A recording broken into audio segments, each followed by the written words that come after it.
Hi, everybody. Welcome to our first video of the day. Like I said last time, we're going to be talking about the idea of logic, or what some people call reason, the ability to use logic to figure out the universe, and which is something that we give the ancient Greeks in particular a lot of credit for. I think it's possible to overstate this. Certainly, the Greeks were not the only ancient culture that tried to, think about the universe.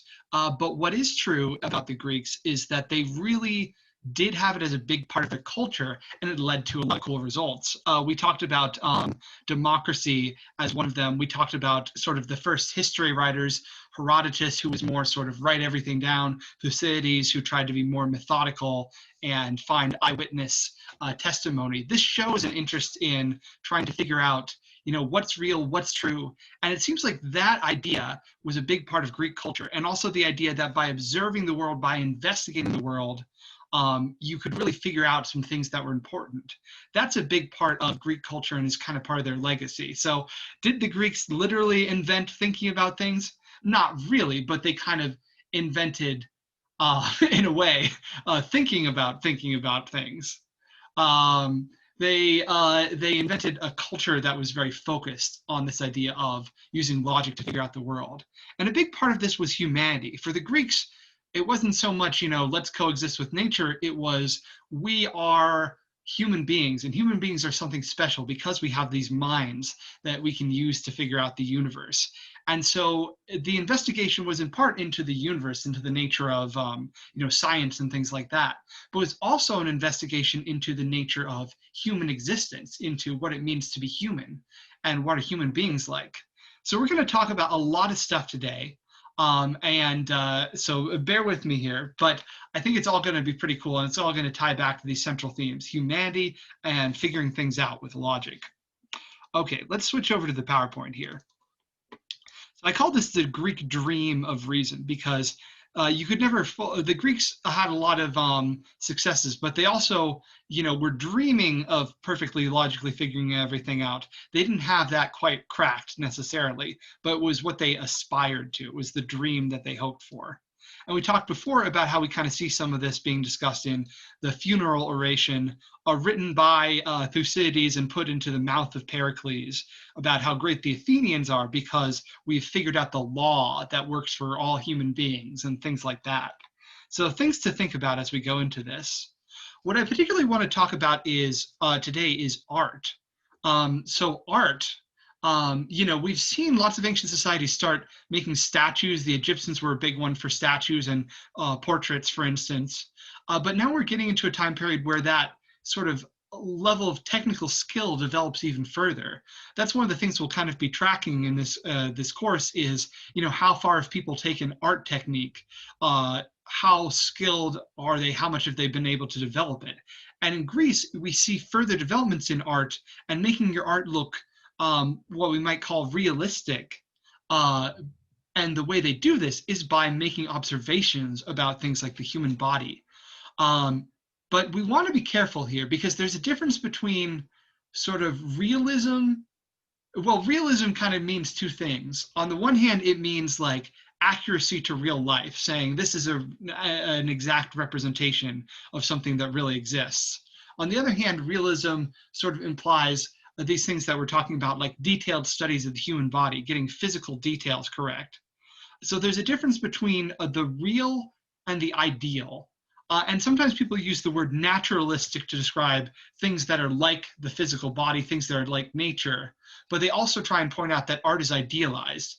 It shows specific things. It may look like the human body, but it might not actually be 100% accurate to the way things actually were.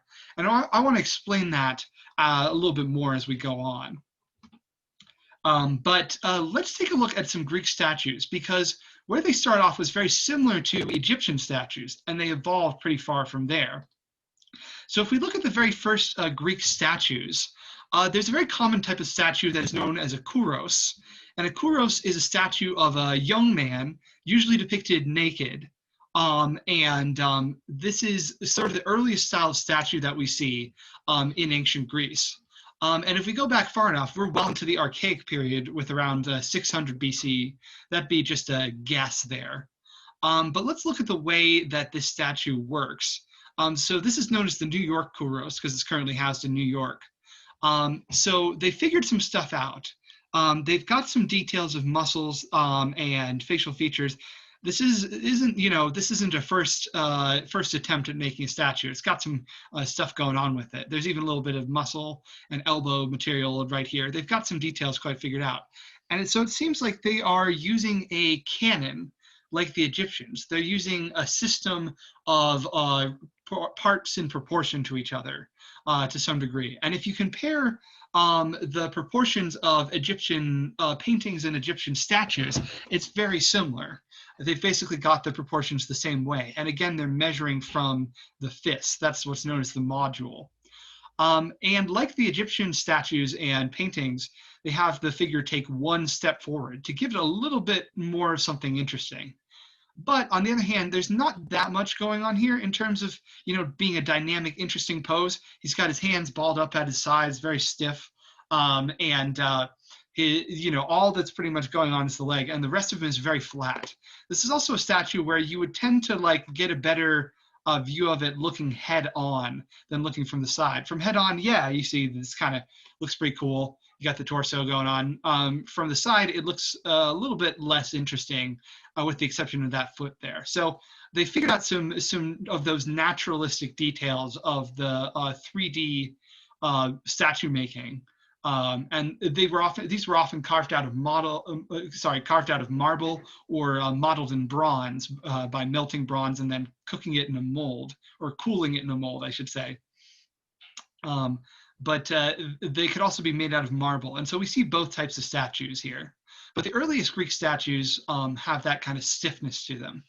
And we think that these statues were generally made as offerings to the gods, what's known as a votive offering. We kind of talked about that as Mesopotamia as well.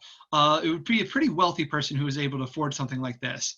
And so this is either an image of the god, maybe Apollo, or the image of a young worshiper of the god who is fit to worship the god because it's kind of like the god in being young and beautiful.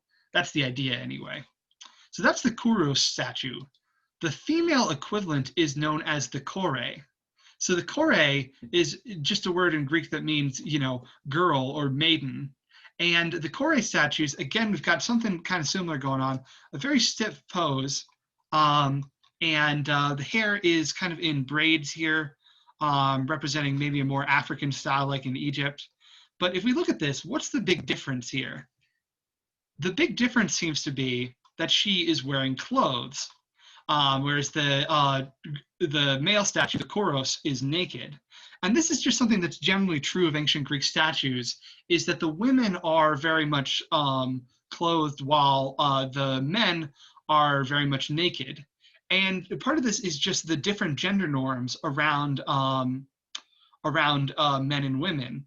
That a woman who is clothed is good, whereas a woman who is unclothed, oh, that's bad. You don't want women cheating on their husbands. You don't want men looking at these naked women and getting ideas about things, because the biggest fear, like I said, in Greek society is that they will violate the male and female relationships. And on the other hand, same gender relationships, totally fine.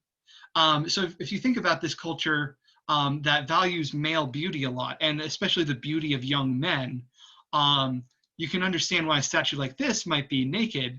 And it does also become a tradition to paint heroes naked and to sculpt heroes naked, just as a thing that people do. And in athleticism, in sports, places like the Olympics, Olympic wrestling, these figures are generally depicted naked as well. Or people would actually be naked at the Olympics.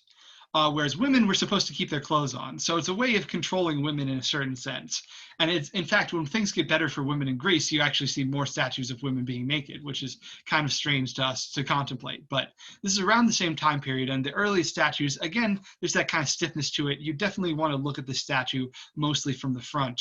And the robe is kind of hiding the body and keeping her from being naked. This would probably be the kind of statue that you would give to the goddess Athena, who herself is a maiden, is not supposed to associate with men. That cloak seems to be kind of the cloak that they would make for the statue of Athena. So that's pretty cool. It might even be a depiction of Athena, but we think it's probably more likely a young worshiper of Athena. The young women who worshipped Athena were the ones who served as her priestesses, whereas when you grew older, you worshipped one of the married goddesses like Hera or Demeter, which is kind of interesting. Okay, but let's move forward in time to see how this evolves. Okay, this is the Anavisos Kouros from a little bit later on, from the 500s, mid 500s. And look at how this has changed compared to here. We had this very stiff pose and some very simple, almost stylized body parts. Here we've got a lot more fleshed out. Look at this guy. He's got a six-pack. They've got that part figured out. And he's again got his fist bowled up. The pose is kind of stiff, but he's got his head lifted. And the face, there's a little bit more detail on the face. He's got more, cheekbones. They're flashing around here. More cheekbones and whatnot. His smile is a little bit creepy. That's called the archaic smile from the Greek archaic time period. And the Greek archaic smile looks like a fake smile and is kind of creepy to us. But that's just how it is. Again, that nudity. He still has his hair in braids like he's an Egyptian. And that's kind of interesting. But look at the level of detail we're going to with the skin and the knees and stuff like that. So things have evolved pretty far there. Here's another image of the same statue. Fun fact, these statues would have originally been painted, but we'll get to that a little bit more in the next statue, especially the marble ones. Okay, so here's the next statue. She looks kind of alarming, doesn't she? In part, that's because her nose has come off, and that's just a thing about statues that have been around for so long. Pieces chip off, and the nose is one of the most likely to chip off. She also has that archaic smile, which isn't doing her any favors. And of course, she's got the wide staring eyes. I think originally when they were painted, they would have looked a little more natural instead of the way they're kind of falling apart here. But look at her hair. It's kind of in waves, but it's not quite the braids that we saw before. And here's a more comfortable look at her. She's a little less frightening from the front. And look, you can see bits of red pigment on her hair. So these, like I said, these statues originally painted, and I really like their reconstruction here of what this might have looked like. Although I feel like they kind of got some of the details of the face a bit weird, but that's just me. There's been some concern actually that these statues, if they were when they were painted, would have a little bit more shading than this depiction actually. So that's one of the disadvantages of this reconstruction here. But you can definitely get a sense of how her clothes would have been decorated. And they were working with pretty basic, straightforward colors. They just had some reds, blues, and yellows to work with here. But I love that you can see the pigment on her hair and see how she would have looked in that sense. And that is pretty cool. In this art style, maybe it's a little better when it's shaded, but it looks a little weird to us. It looks more like, stuff that you see at a carnival. But that's kind of what the style was originally. It's only when we had the statues that were left over that were unpainted, the paint had worn off, that we developed an idea of a different art style based on that. So it's not really the Greek art style just to have this pure white marble, although it does admittedly look pretty cool. But originally there was a lot more use of color. I also think some of the statues, they would just leave the marble for the skin, so they wouldn't paint it white like this. At least that's the theory for some of these statues. So there's a lot to think about there, but it's interesting. And you can see she has definitely become more naturalistic, still wearing clothes as you do. Let's take a look at further development. This is known as the Acropolis Kore. A lot of these were found on the Acropolis of Athens, actually, buried in the rubble. And she looks really, really cool. Her face has become a little less terrifying, more naturalistic. She's got some good cheekbones. You don't quite have any body parts with like you do with the male that you can really tell how detailed things are getting. But you do have the details in her hair, which is very definitely waves more than it is braids. She's also kind of got it braided up on top. And the clothes really show what these Greek sculptors were able to do. Like you look at the folds of the cloth here, they are able to do that by cutting bits out of marble. So that is really cool and really exciting that they're able to do that. And that's kind of one of the things the Greek sculptors are known for, is figuring out how to make cloth look really natural in these sculptures. With the male, we have a further development with the Aristodikos Kouros. He's really developed. His musculature is even more detailed. His hair has gone for a short-haired thing for a change. So this is around 5'10". Pose is still a little bit stiff, but he looks like he might be holding something. And there's a little bit more of a sense of motion there.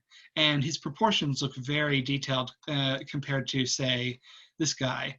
This guy's kind of got, some standard square body parts, but this guy, his head is a little bit more in reference to in frame compared to the rest of his body.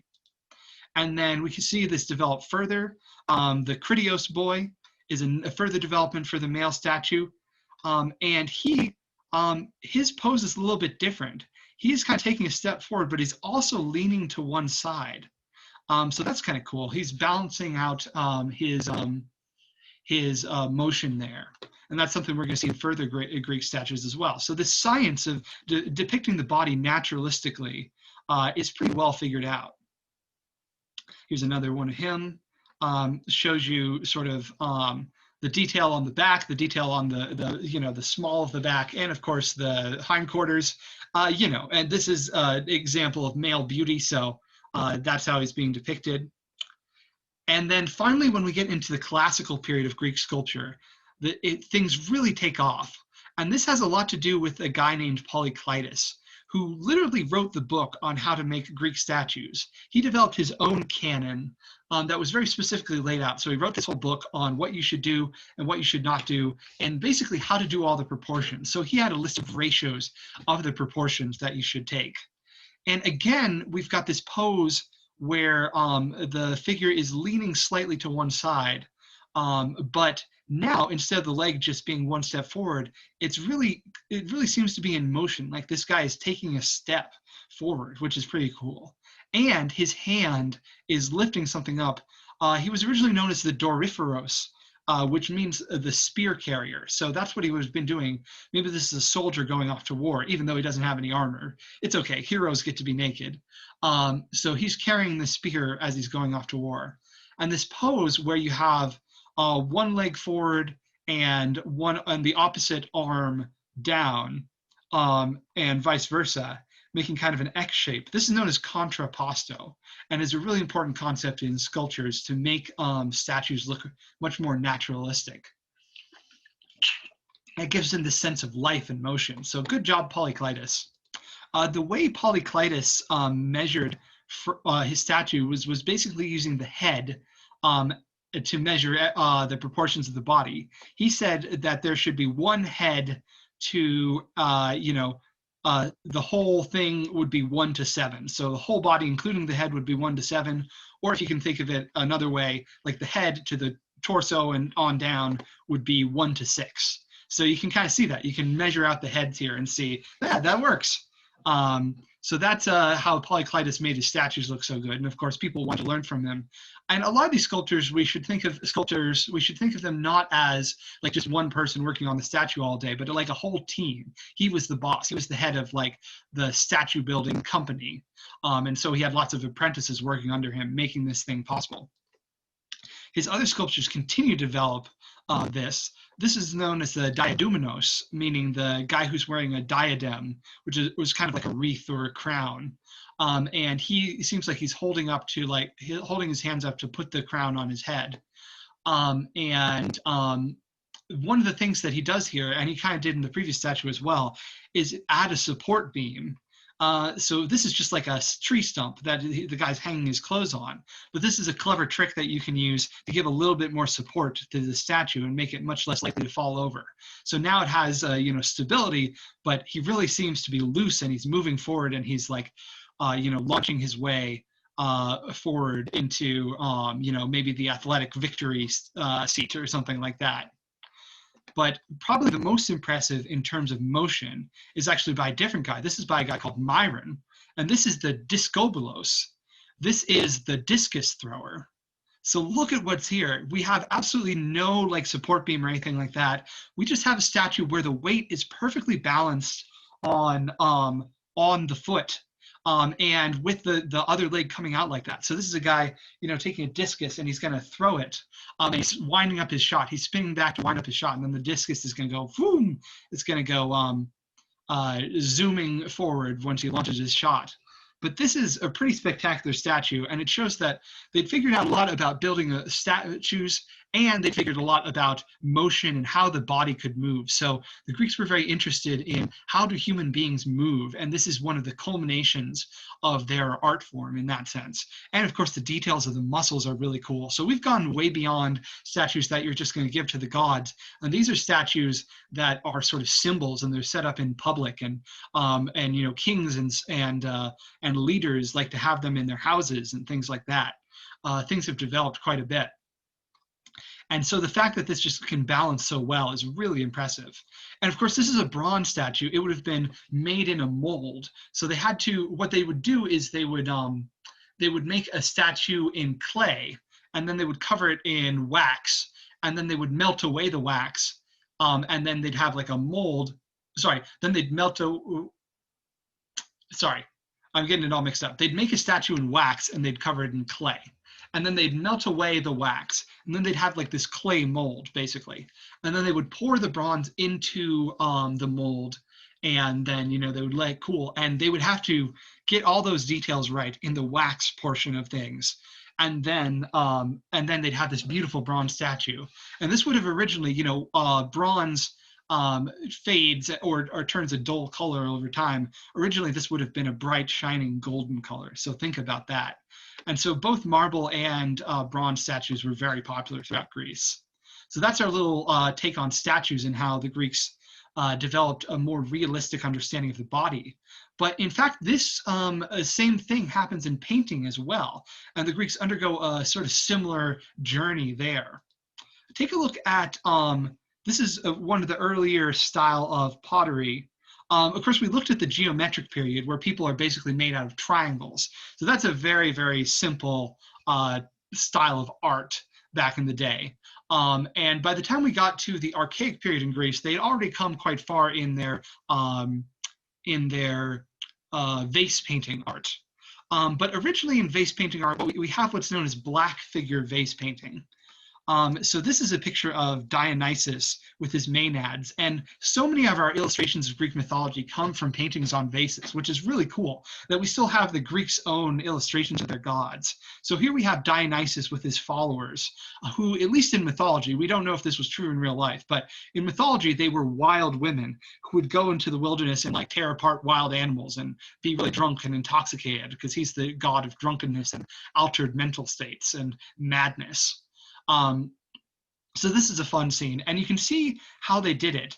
Basically, they would paint, they would have the figure in black, and then they would carve little details out of the black. They would have like this black glaze on top of the pottery to have all this, to have the figures, and then they would go through and they would carve out the extra details out of the baked pottery. And so they used the black figure on a red background, and that was the basic way to do it. But things got a little more evolved over time. Here's a slightly later vase. This is Achilles and Ajax, heroes from the Trojan War, playing dice games. So that's pretty fun, and that's actually something we read in the Iliad. We think the painter was known as Ezechias, based on some similar styled ones that we have seen in similar locations. And so there's some detail here. You've got actually some armor on these guys for once. And it's a much later time period armor. It's not what the Mycenaeans would have worn, because they only could know from their later time period. So it's anachronistic in that way, but that's okay. Yeah, so you can see some amount of details going into here, but you want to know what you've got to do if you really want to get a really good level of detail, is you've got to turn the colors around. So let's take a look at this one. This is what's known as a red figure vase. So for a red figure vase, you have the black be the background, and you have the figures be basically spaces in that black paint. And then you use the black paint or black glaze to get all the little details and get all this detailed line work. So it looks better. It looks more like what we expect human beings to look like, and it allows you to get so much more detailed. We have like the folds of cloth like we saw on the later Acropolis Core. And we have these winged figures. This is Sleep and Death, bringing the great warrior Sarpedon to the afterlife with the help of Hermes, who is the traditional guide to the afterlife. He leads the way. And here they're depicted as winged figures. And here's the fallen warrior. So he's got, he's got a six-pack, he's got the details, he's got the heroic nudity. So much detail is possible here once you start doing it the red figure way. And we find it seems like this is invented in around 530, the year 530. And from that time onward, they're like, okay, forget the black figure. We're pretty much going with red figure now. This is the way to go. So this is pretty cool and definitely a development in their art. On the other hand, you can see that they still had some ways to go. If you look down on his head here, the artist was definitely trying for something here, but the head does not look like it properly belongs on his neck, or like the way the proportions came out didn't quite look right. And you can kind of tell that what's supposed to be leaking wounds were kind of scratched on there at the last moment. So there's still some details to be worked out. So it shows that they weren't perfect, but this definitely represents some exciting step forward in the idea of doing this naturalistic art style. Now, here's the thing I want to think about. Especially when we look at something like this, did all the ancient Greeks look like this? No. There in fact, there were a lot of, there were a lot of older Greeks, and there were a lot of less handsome Greeks. And also these statues don't show, body hair, because you can't really depict that on a statue super well. So we have this idea of these hairless people, which was probably far from the case. So what we see here, on the one hand, it's naturalistic because, and we might call that realistic, because they're able to capture so many details of anatomy, and this guy's like side muscles and knee caps and things like that, and folds of cloth. That's very naturalistic. On the other hand, it's representing an ideal.